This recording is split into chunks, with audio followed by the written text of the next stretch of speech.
Dear friends, आज हम लोग देखेंगे कंटेम्प्रोरी इंडिया एंड एजुकेशन। आप लोगों को जैसा कि पता है कि चाइल्डहुड एंड ग्रोइंग अप का जितना भी सिलेबस था वो सभी टॉपिक को कवर कर चुके हैं हम लोग।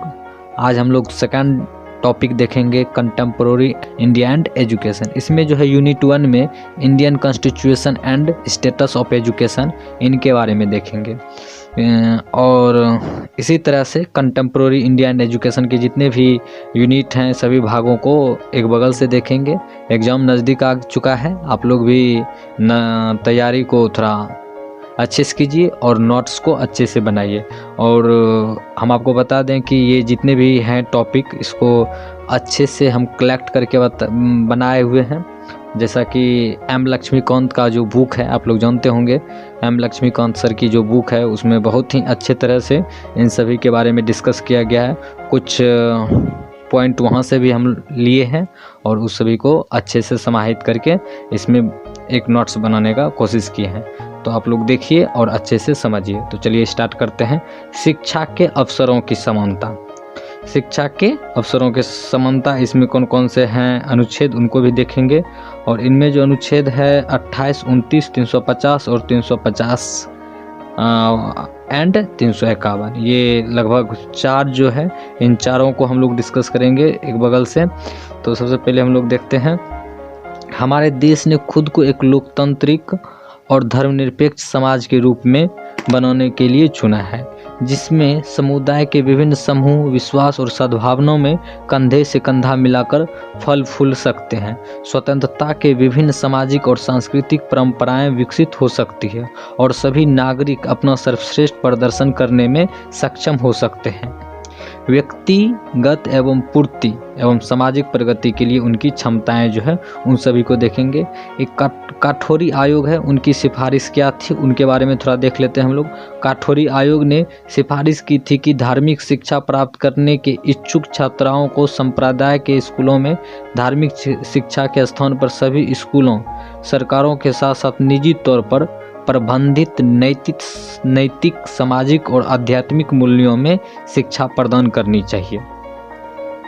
अब कुछ अनुच्छेद को देख लेते हैं कि इसमें कौन कौन से जितने भी अनुच्छेद हैं उन अनुच्छेद को देखते हैं। अनुच्छेद 28 में जो है 28 में धार्मिक शिक्षा निर्देश की उपस्थिति के बारे में स्वतंत्रता या कुछ शैक्षणिक संस्थानों में धार्मिक शिक्षा या धार्मिक पूजा में उपस्थिति के रूप में स्वतंत्रता से संबंधित है। ये जो अनुच्छेद 28 है इसमें जो है धार्मिक से संबंधित है। धार्मिक पूजा स्थल जितने भी हैं उसमें सभी धर्म के व्यक्ति जा सकते हैं। कोई भी मंदिर हो, हिंदू मुस्लिम कोई भी मंदिर हो, उसमें सभी जात धर्म के व्यक्ति जाके पूजा पाठ कर सकते हैं। उनकी स्वतंत्रता दी गई है अनुच्छेद 28 में।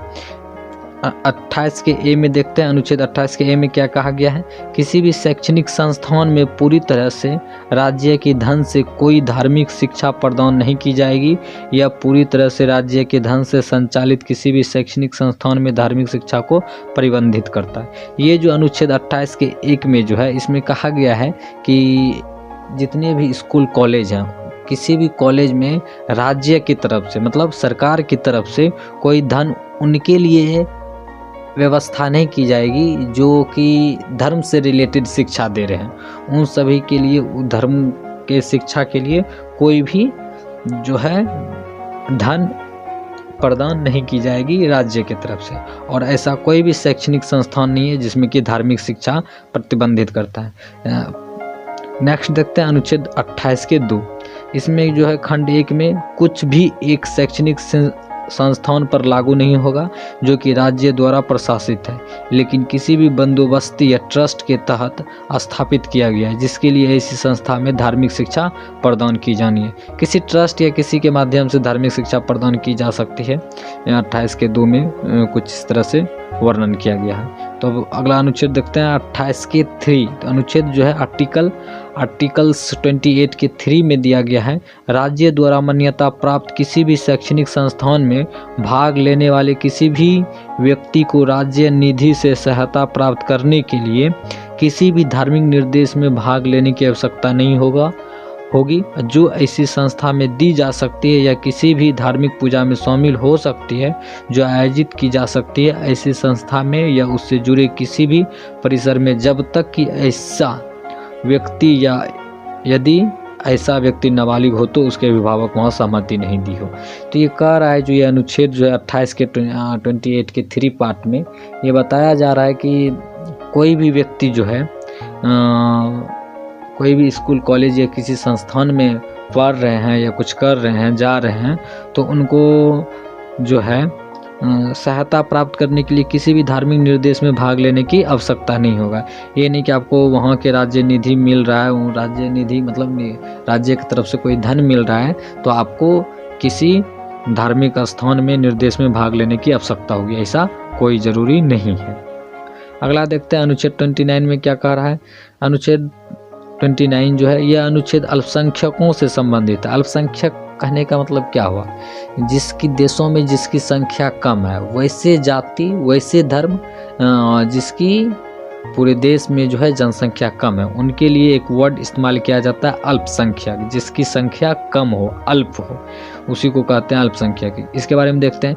यह अनुच्छेद अल्पसंख्यकों से संबंधित है, अर्थात अल्पसंख्यकों की शिक्षा संविधान अल्पसंख्यकों के सांस्कृतिक और शैक्षणिक हितों के लिए कुछ सुरक्षा उपाय प्रदान करता है या निर्धारित करता है।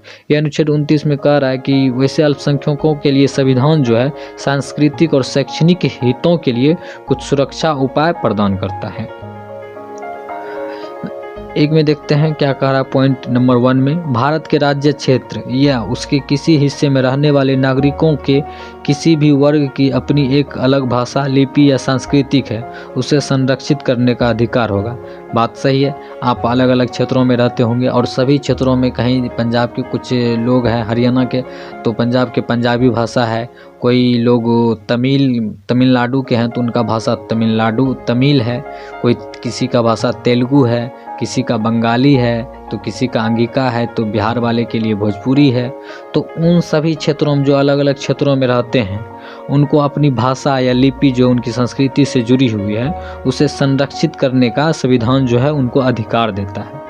पॉइंट नंबर 2 में देखते हैं। किसी भी नागरिक को केवल धर्म, मूल वंश, जाति, भाषा या इनमें से किसी के आधार पर राज्य द्वारा संचालित या राज्य निधि से सहायता प्राप्त किसी भी शैक्षणिक संस्थान में प्रवेश से वंचित नहीं किया जाएगा।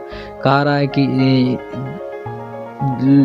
देश के जितने भी जनता हैं, लोग हैं, नागरिक हैं, मूल वंश जो कि उनका वंश है या जाति कि कौन सा कास्ट से बिलोंग करता है, भाषा या इनमें से किसी भी आधार पे राज्य के द्वारा कोई भी संचालित जो है योजना, जो सहायता निधि जो होता है कि हाँ प्रधानमंत्री जन धन योजना है, बहुत सारे ऐसी योजना है जो कि दिया जाता है यहाँ के नागरिकों को, तो उसमें भेदभाव नहीं किया जाएगा। उसमें ये नहीं किया जाएगा कि हाँ आप इस जाति से बिलोंग करते हैं या इस धर्म से बिलोंग करते हैं तो आपको ये योजना आपको नहीं मिलेगा। जो आम नागरिक के लिए जो योजना बनेगी और कोई भी जाति से हो उन सभी नागरिकों को उस योजना का लाभ मिलेगा। अब देखते हैं आर्टिकल 350 का है 350 में, अनुच्छेद 350 में क्या कहा है। माध्यमिक शिक्षा आयोग के अनुसार जहां तक राज्यों के अधिकांश स्कूलों में शिक्षा के माध्यम का संबंध है, वर्तमान स्थिति यह है कि या तो मातृभाषा या क्षेत्रीय भाषा को शिक्षा का माध्यम के रूप में अपनाया जाए, जहां अल्पसंख्यकों के बाहर निकालने का प्रावधान न्यूनतम छात्रों की संख्या उपलब्ध होने पर मातृभाषा में शिक्षा देने का प्रावधान किया गया है। ये कह रहा है कि अनुच्छेद 350 में जो है इसमें ये प्रावधान किया गया है कि जो लोग या कोई जनता या कोई विद्यार्थी जिस एरिया से मतलब जिस क्षेत्र से बिलोंग करते हैं, जो भी स्टेट या कोई भी राज्य से बिलोंग करते हैं, उनका जो मातृ लैंग्वेज है, मातृभाषा है, उसी भाषा में उनको शिक्षा दिया जाए, ना कि ऐसा शिक्षा दिया जाए किसी अलग लैंग्वेज में जिसको कि वो समझ ही नहीं पाए। मातृ लैंग्वेज जैसे कि आप लोग थोड़ा समझ में कठिनाई होती होगी कि मातृ लैंग्वेज क्या है। मातृ लैंग्वेज उसे कहा जाता है कि जिस क्षेत्र में कोई विशेष क्षेत्र या राज्य में जो बच्चे रहते हैं, जिस बच्चे का जन्म होता है, तो उस जो क्षेत्र है वहाँ का जो लोकल लैंग्वेज है, मतलब मातृभाषा इस तरह से बोल सकते हैं कि जो उनके परिवार वाले बोलते हैं, आसपास उस क्षेत्र के लोग बोलते हैं, जब उनका जहाँ पे जन्म हुआ है तो उन्हीं को मातृ लैंग्वेज बोला जाता है, मातृभाषा। तो वही बोल रहा है कि मातृभाषा में ही उनको शिक्षा दिया जाए। नेक्स्ट पॉइंट देखते हैं। प्राथमिक स्तर पर मातृभाषा में शिक्षा जो है उनके बारे में देखते हैं। अनुच्छेद 350 के ए में प्राथमिक स्तर पर मातृभाषा में शिक्षा के लिए सुविधाओं से संबंधित है। यह निर्धारित करता है कि राज्य के भीतर प्रत्येक स्थानीय प्राधिकरण यह प्रयास करेगा कि भाषाई अल्पसंख्यक समूह के बच्चों को शिक्षा के प्राथमिक स्तर पर मातृभाषा में शिक्षा के लिए पर्याप्त सुविधाएं प्रदान करें, और राष्ट्रपति जारी भी कर सकते हैं। ऐसी सुविधाओं के प्रावधान में सुरक्षित करने के लिए किसी भी राज्य को ऐसे निर्देश दें जो आवश्यक या उचित समझा जाए। कह रहा है सिंपल वही बात कि जिस क्षेत्र या जिस एरिया या जिस राज्य में जो बच्चे का जन्म होता है, जहाँ से वो बिलोंग करता है, उसको उसी भाषा, वहाँ के मातृभाषा में उनको शिक्षा प्रदान करें और ऐसा ही सुविधा प्रदान करें, और राष्ट्रपति द्वारा ऐसा नियम भी लगाया जा सकता है। अनुच्छेद 350 के बी में जो कह रहा है उसके बारे में देख लेते हैं। यह संविधान के तहत भाषाई अल्पसंख्यकों के लिए प्रदान किए गए सुरक्षित गार्ड से संबंधित सभी मामलों की जांच करने के उद्देश्य से भाषाई अल्पसंख्यकों के लिए एक विशेष अधिकारी की नियुक्ति का प्रावधान करता है। इसमें वही है कि धारा 350 में अगर कोई संविधान के अंतर्गत कोई भी भाषा से छेड़छाड़ करता है या भाषा के आधार पर किसी को बांटने का काम करता है या वहाँ के जो बच्चे हैं उनको उसी भाषा, मातृभाषा में नहीं देते हैं शिक्षा, तो उनके लिए जांच के लिए एक जो होता है एक विशेष प्रावधान, जो अधिकारी होते हैं उनके नियुक्ति का प्रावधान करता है अनुच्छेद 350 के बी में। इस लेख के बारे में भारतीय शिक्षा आयोग ने शिक्षा के माध्यम के रूप में मातृभाषा के दावे का समर्थन किया। आयोग कहता है कि चयनित माध्यम को छात्रों को स्पष्टता के साथ खुद को व्यक्त करने और सटीकता और जोश के साथ सोचने की सुविधा के साथ ज्ञान प्राप्त करने में सक्षम बनाना चाहिए। इस दृष्टि से मातृभाषा के दावे जो है वो सर्वोपरि है, सबसे ऊपर है। अनुच्छेद 351 के बारे में देख लेते हैं। अनुच्छेद भाषा का प्रसार। आपको जैसा कि पता भी होगा कि अनुच्छेद 343 में राजभाषा हिंदी को माना जाता है, और उसी तरह 351 में हम लोग देख लेते हैं। अनुच्छेद 351 के अनुसार राष्ट्रीय भाषा अर्थात हिंदी का विकास करना केंद्र का विशेष दायित्व है, ताकि यह भारत के समय संस्कृति के सभी तत्वों के लिए अभिव्यक्ति के माध्यम के रूप में कार्य कर सके। यह अनुच्छेद 351 में ये कह रहा है कि राष्ट्रीय भाषा अर्थात हिंदी का विकास करना ये केंद्र की जिम्मेदारी है। उनका दायित्व है कि इस भाषा का विकास करे और प्रसार करे। इसलिए हिंदी के विकास के लिए केंद्र सरकार के तहत शिक्षा मंत्रालय निम्नलिखित कार्य किया है। वो शिक्षा मंत्रालय जो केंद्र सरकार के अंदर जो रहते हैं मंत्रालय, बहुत से मंत्रालय, उसमें एक शिक्षा मंत्रालय भी होते हैं, और वो शिक्षा मंत्रालय जो है निम्नलिखित कार्य किए हैं। उनके बारे में कौन सा कार्य किए हैं उनको देख लेते हैं। नंबर 1 पॉइंट में जो विश्वकोश की तैयारी, दूसरी बात है विभिन्न शैक्षणिक और वैज्ञानिक कार्यों में मानक कार्यों का अनुवाद, वैज्ञानिक और तकनीकी शब्दावली तैयार करना, तीसरा नंबर पॉइंट है। चौथा नंबर पॉइंट देखते हैं हिंदी में लोकप्रिय साहित्य का, जितने भी लोकप्रिय साहित्य हैं उसको हिंदी में तैयार करना, उसका है निर्माण करना, उसका जो है ये शिक्षा मंत्री के ये सब निम्नलिखित प्रावधान है। 5वां नंबर पॉइंट में मानक हिंदी कृतियों के संशोधित संस्करणों का प्रकाशन। 6 नंबर पॉइंट है हिंदी के प्रमुख बोर्डों का विकास, टाइपराइटर होना चाहिए। एवं 7वां नंबर पॉइंट हिंदी के प्रमुख बोर्डों का पदनाम होना चाहिए, इसके भी टाइपराइटर होना चाहिए। हिंदी के प्रचार प्रसार के लिए निम्नलिखित कदम उठाए गए हैं, उन कदमों को देख लेते हैं। हिंदी के अध्ययन के लिए छात्रवृत्ति दी जाती है। केंद्र और राज्य सरकार के कर्मचारियों को हिंदी सीखने के लिए सुविधाएं प्रदान की गई है। गैर हिंदी भाषाई चरणों को हिंदी के उपचार के लिए सहायता दी जा सकती है। इस तरह के कई कदम उठाए गए हैं हिंदी को प्रचार प्रसार के लिए, हिंदी को बढ़ावा देने के लिए। और आपको पता है कि जो भारत की राजभाषा है वो हिंदी है। इस तरह से भाषाई के आधार पर किन किन राज्यों को बांटा गया, आप लोगों को ये भी पता होगा कि सबसे पहला जो भाषाई आधार पे राज्य का जो बंटवारा हुआ था वो आंध्र प्रदेश था। ये कभी जीके प्रश्न में पूछ लिया जाता है। ऐसी सेट जो एग्ज़ाम आप देंगे बीएड से रिलेटेड, उसमें इन तरह के क्वेश्चनों को आपको देखने को मिलेगा। तो आज का ये आपको कैसा लगा वीडियो, और कमेंट बॉक्स में आप लोग कमेंट ज़रूर कीजिए और बताइए कि आपको ये नोट्स से कुछ सीखने को मिल रही है या नहीं। ये कंटेम्प्रोरी इंडियन एजुकेशन का जो है फर्स्ट पार्ट था। इसी तरह से अब लगातार वीडियो आएगी आप लोगों के लिए। आप लोग अच्छे से जम के नोट्स बनाइए और पढ़िए और एग्ज़ाम में सफल होइए। तो चलिए इस वीडियो को यहीं ख़त्म करते हैं, और तब तक के लिए धन्यवाद।